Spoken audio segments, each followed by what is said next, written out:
I heard her whisper it when she thought I was asleep. I should have married Bryan.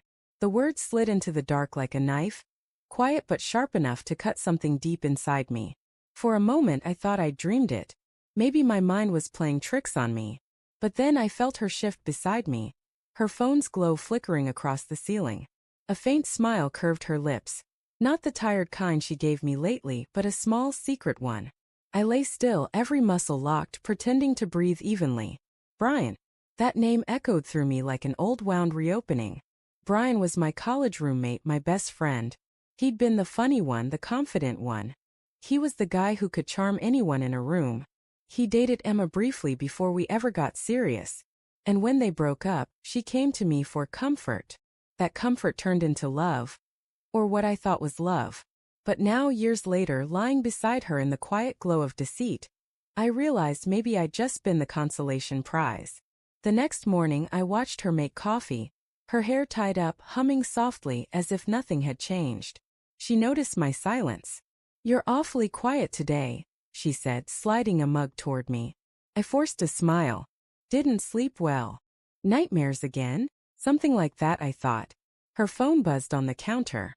She reached for it quickly. Too quickly. Then turned her back to type something before slipping it into her pocket. "Work?" I asked casually. "Yeah," she said, not meeting my eyes.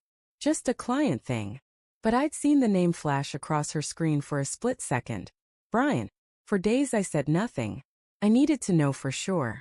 Suspicion is a dangerous thing. It twists you, makes you see ghosts where there might be none. But instinct never lies. So I waited. I watched. I noticed how she started staying late at work, claiming there were project deadlines. I noticed how she laughed while texting, her fingers flying over the screen. How she started wearing perfume again. The same one she'd worn when we first met. The same one she wore when she was with him. Every night she'd kiss my cheek, quick, distracted, and turn away before I could kiss her back. I'd stare at her back in the dark, her breathing slow and even, wondering if she was dreaming of him. The breaking point came a week later. Saturday morning. Rain tapping against the window. She said she was going to yoga with Claire. "Mind if I tag along?" I asked. She froze mid-sip of her coffee. "You?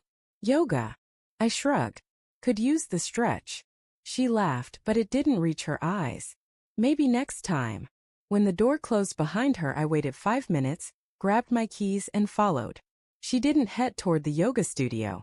She drove to the Willow Cafe, a quiet spot on the edge of town, a place we used to go before life got busy, before silence filled our dinners.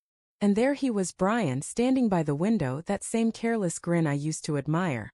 She walked up to him and hugged him like she'd been waiting her whole life to. My heart clenched, not with anger, but with something worse. Disbelief.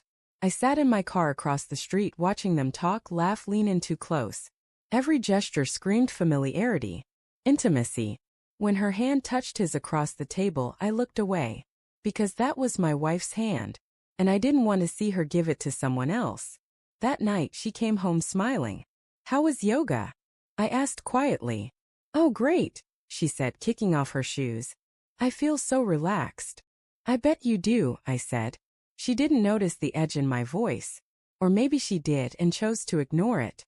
Over the next few days I planned my response, not revenge but clarity. I needed her to admit it. I wanted to hear the truth from her lips, even if it shattered me. So when Friday came, I set the trap. We were having dinner, just the two of us. Candlelight. Her favorite pasta. A bottle of red wine. Everything looked normal. She seemed surprised. "What's the occasion?" "Just felt like doing something nice for you," I said. Her eyes softened, guilt flickering just for a moment before she looked away. Halfway through dinner, her phone buzzed again. She glanced at it, smiled faintly, and flipped it face down. I took a slow sip of wine. "Who's Bryan these days?" The question hung in the air. Her fork froze midair. "What?" "Bryan," I said evenly. "You've been talking to him a lot lately, haven't you?" Her face drained of color. You checked my phone?" "I didn't have to," I said. "You're not exactly subtle." She swallowed hard. "It's not what you think." "Then explain," I said quietly. "He's just a friend. We've been catching up." That's all. Friends don't meet in cafes and hold hands, Emma. Her mouth opened then closed. Tears welled in her eyes, but I couldn't tell if they were from guilt or fear of losing control. Finally she whispered, I missed what we had. He makes me feel seen again. You've been so distant lately. I laughed bitterly. So it's my fault you're cheating? I didn't say that, she snapped. I don't know how things got so empty between us. Bryan reminds me of who I used to be. I stared at her. And what about me, Emma? What do I remind you of? She looked away, voice trembling. Of everything I gave up. That was the moment something in me broke. Not in anger but in realization. She wasn't mine anymore. Maybe she never fully had been. That night I didn't sleep. I sat in the living room, the clock ticking louder than it ever had. At some point she came down, her eyes red. Can we talk? Go ahead. She hesitated. I don't want to lose you, Mark. I just got confused. Bryan's not what I want. He's just a reminder. I looked at her, the woman I'd built my life around, and felt a strange calm wash over me.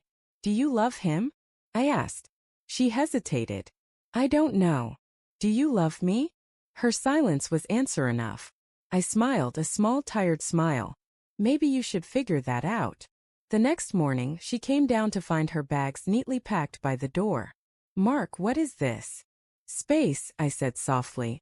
You said you missed who you used to be. Go find her. Her eyes filled with tears. Please don't do this. We can fix it. I handed her the small framed photo from our wedding day. Maybe we can. But not like this. She reached out to touch my arm. Mark. I pulled back gently. You whispered you should have married Bryan. Her face crumpled. So maybe, I said quietly, you still can.